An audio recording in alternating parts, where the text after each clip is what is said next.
This is a tune me and, a tune we got from two guys, John McSherry and Michael McGoldrick, from an album called, what's it called again? Wired, I think.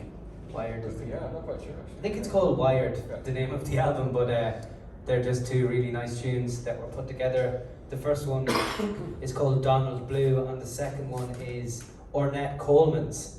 And Ornette was a jazz, no, he's not around anymore, right?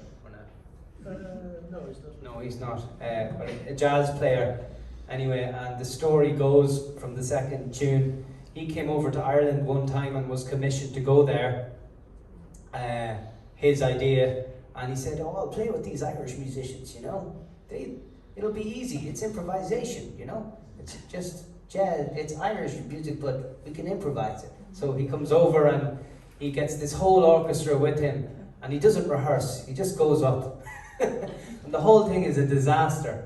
Apart from this one piece of music, apparently, this one piece of music that he wrote, he composed as an Irish reel. So we'll play that for you. Beautiful, beautiful tune.